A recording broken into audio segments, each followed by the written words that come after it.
이젠 한국이 정말 무섭습니다. KF-21 블록 3 엔진 특허 생산. 미 한국 엔진 개발 속도 세계 1. 3월 17일. 강구영 K 사장은 17일 기자간담회를 통해 KI의 글로벌 2050 비전을 발표했고, 그 과정에서 F-50을 단자화시킨 F-50 개발 사업과 한국형 스텔스 전투기인 KF-21 블록 개발 사업이 발표되었습니다. 강구영 사장은 글로벌 시장 진출과 미래 사업 동력을 확보하는 차원에서 F-50 수출형을 적극적으로 개발함과 동시에 F-50을 단자화시킨 모델을 개발하겠다는 중장기 비전을 공개하였습니다. KI는 홍보자료를 통해 2024년부터 F-50을 단자화시킨 수출형 모델 개발에 나서서 2028년까지 개발을 완료. 이 개발 시기에 엄청난 의미가 있습니다. 하도록 노력하겠다고 밝혔습니다. 즉, 과거의 F-50으로 호칭되었던 단자형 모델을 개발하고자 하며 단자화시킬 경우에는 후방에 700파운드의 연료가 추가됨에 따라 기존 F-50 대비 임무 반경이 25% 향상된다고 합니다. KF-21의 경우 기존 목표처럼 2028년까지 블록 개발을 완료한 이후 2029년부터 본격적으로 KF-21 블록 성능 개량 사업을 시작하겠다고 밝혔습니다. 여기서 KF-21 블록 사업은 본지에서 여러 번 설명했듯 KF-21에 미국의 F-35A급과 유사한 수준의 스텔스 능력을 확보하는 사업입니다. KI가 3월 17일에 발표한 F-50 단자형 전투기와 다양한 수출형 모델 개발 계획입니다. KI의 발표와 별도로 관계자를 F-50 개발 사업이 얼마나 논의되었고 개발비가 얼마나 소요될 것인지에 대하여 들을 수 있었기에 이를 분석해 보았습니다. 그리고 K가 필요한 개발비를 어떻게 확보할 계획인지에 대해서도 알아보았습니다. 2000년대 초반 한국 공군은 노후화된 F-52F를 대체하고자 저렴한 경전투기를 요구했고 그 결과 T-50 개발 사업이 진행될 당시에 이미 T-50을 단자화시킨 F-50급 경전투기에 대한 수요가 존재하고 있었습니다. KI는 T-50을 기반으로 복자형 조종석을 단자형으로 교체함과 동시에 기골과 준활개를 보강해 연료 탑재량과 무장 탑재량 모두를 증가시킨 모델을 이미 2000년대 초반부터 제안하기 시작하였습니다.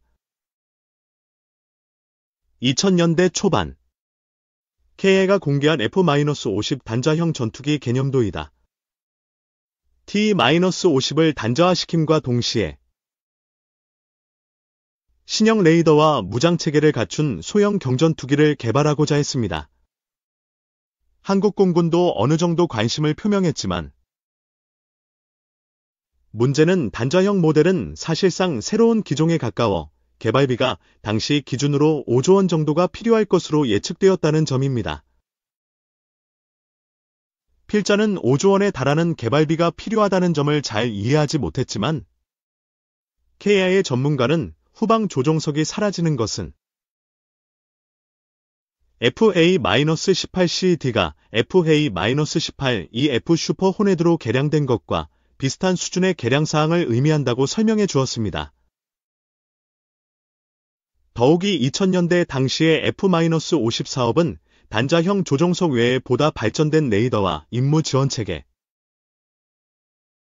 중거리 공대공 미사일 통합 등이 반영된 모델이기에 사실 5조 원의 개발비도 낮게 책정된 금액이었다고 합니다.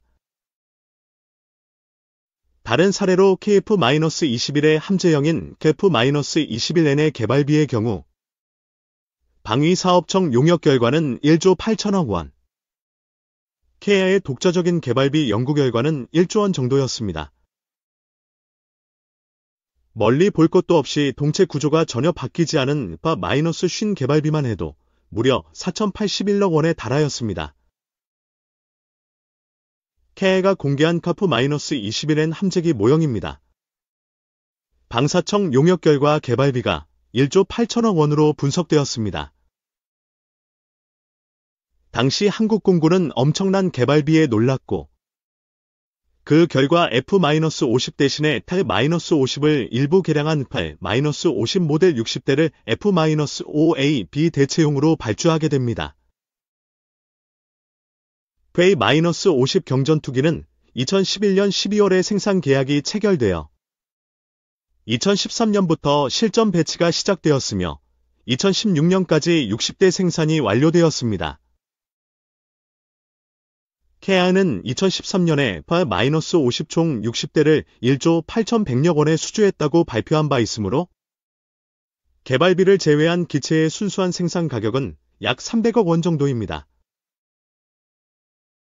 기본적으로 TA-50과 F-50은 구조면에서 이렇다 할 차이가 없어서 RWR, 레이저 경보기, 용 안테나가 슬랙과 수직 꼬리날개 끝단 등에 장착되고 기수 상부에 링-16 데이터 링크용 안테나가 기체 하부에 체프 플레이어가 장착된 정도의 차이점만 존재합니다. 그래도 F-50은 전투기인 만큼 보다 탐지거리가 개선된 EL-SAM-2032 레이더가 장착되고 링-16용 메이드스 모뎀, 이스라엘 일리스러사의 스피스-1000 V5 레이더 경보 수신기와 캠데스, 체프 플레이어 투하 장비가 추가되었습니다. TA-50과 FA-50 사진은 구조면에서 이렇다 할 차이가 없어서 RWR, 레이저 경보기, 용 안테나가 슬랙과 수직 꼬리날개 끝단 등에 장착되고 기수 상부에 링-16 데이터링크용 안테나가 기체 하부에 체프 플레이어가 장착된 정도의 차이점만 존재합니다. 조종석 체계도 대폭적으로 개선되었습니다. T-50보다 대형화된 5x7인치 다기능 다목적 디스플레이가 채용되었으며 새롭게 디지털 엔진 계기, 경고등, 고장을 대비한 백업 비행계기가 추가된 것입니다. 그리고 야간 작전에 대응해 조종사가 광증 폭형 NVG, 야간용 나이트 비전 고글을 착용할 수 있도록 NVG에 맞추어 조종석의 광량을 제어할 수 있는 광량 조절 체계가 도입되었습니다. 정리하면 기체를 손대지 않고 내부 전자장비 개조에만 총 4,081억 원이 소요된 만큼 기체를 다시 재설계할 필요가 있는 F-50형 개발에 5조 원 정도가 소요되는 것은 전혀 이상하지 않습니다. 그나마도 폴란드 덕분에 신형 레이더와 AIM-120 통합 비용이 미리 지불됨에 따라 상당 부분 개발 비용, 최소 X0000을 줄일 수 있게 되었습니다. 참고로 한국 공군은 F-50 개발비를 줄이고자 기존 복자형 좌석을 유지하도록 했기에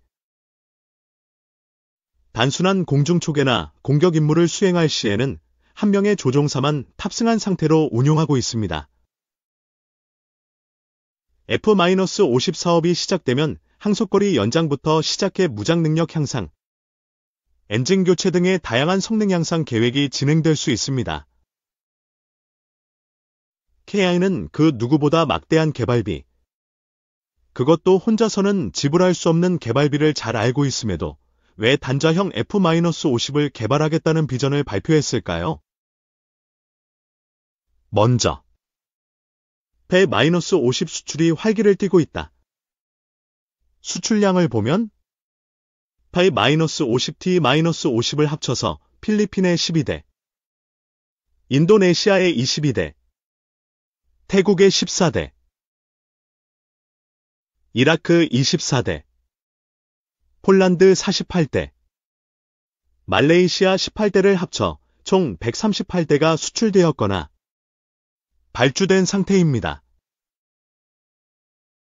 이외에도 비공식적으로 세네갈이 서너 대 계약을 진행하고 있고, 미국 공군과 해군, 이집트, 호주 외의 아일랜드 등에서 큰 관심을 표명하고 있습니다. 현재 T-50 계열의 총 생산량은 T-50 50대, T-50 전환훈련기 22대, 골든이글용 T-50B 10대, 페이-50 60대를 합쳐서 총 162대에 달합니다.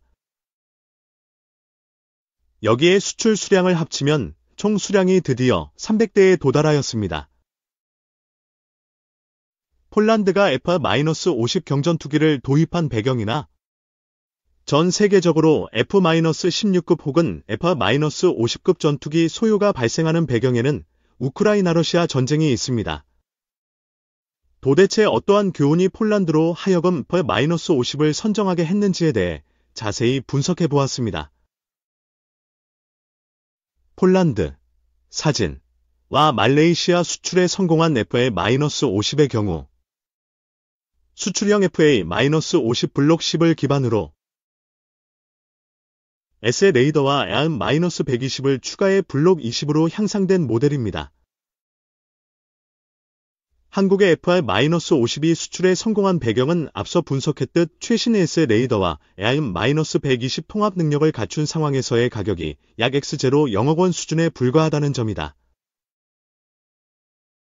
그리고 F-50의 운용 유지가 시간당 3,500달러, 약 460만 원, 인 것과 비교해 미국 공군 F-16의 시간당 유지비가 2만 달러, 약 2,600만 원, F-35A는 35,200달러, 약 4,600만 원, 인 것으로 알려지고 있습니다. F-50의 생산 가격과 유지비는 당연히 알 수 없지만 개발비를 제외한다면 단자형인 만큼 조종석 체계와 사출좌석 하나가 제거되는 셈이므로 가격이 동결되거나 인플레이션이 반영된 가격 수준일 가능성이 높습니다. 그리고 운영비도 줄면 줄었지 늘어날 이유는 없습니다. 추가로 한국공군 F-50은 별도로 개발된 파디시, 폴리 오서라이즈드 디지털 엔전 컨트롤가 장착됨에 따라 가격이 상승한 F-404G-102 엔진을 장착하고 있습니다.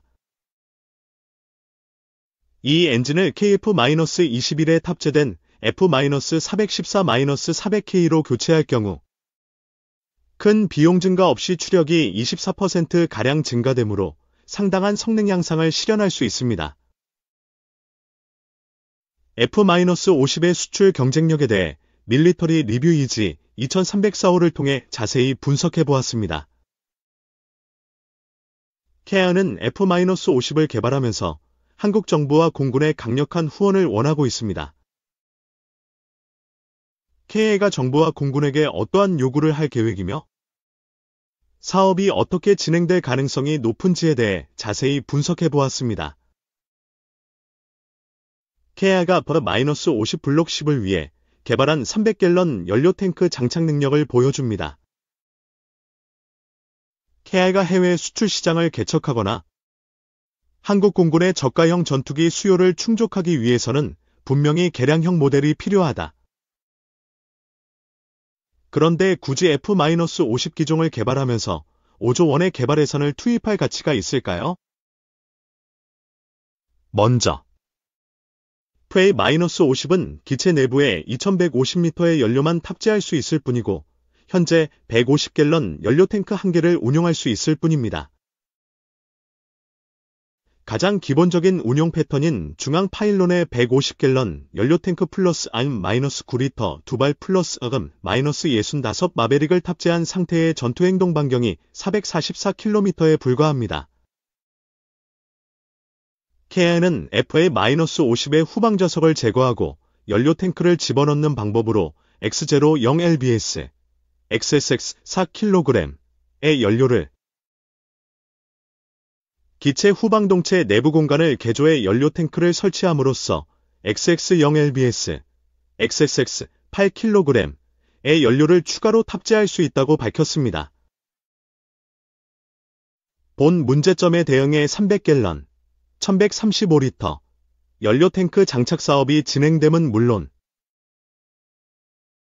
KA는 후방석에 대한 연료탱크 장착과 후방동체 연료탱크화 등의 다양한 기술적 방안을 검토한 바 있었습니다. KA가 검토한 FE-50 항속거리 연장 방안과 함께 다양한 기술 솔루션 중에 왜 F-50 설계가 선정되었는지에 대해 자세히 분석해 보았습니다. KA는 성공적으로 KF-21 개발 사업을 진행하고 있으며 얼마 전에는 KF-21 복자형이 시험 비행에 성공하기도 했습니다. 한국공군은 2022년 5월에 있었던 공군 전력 증강 세미나를 통해 현재 논의되고 있는 KF-21 보라매의 진화적 발전 방안에 대해 소개하기도 했습니다.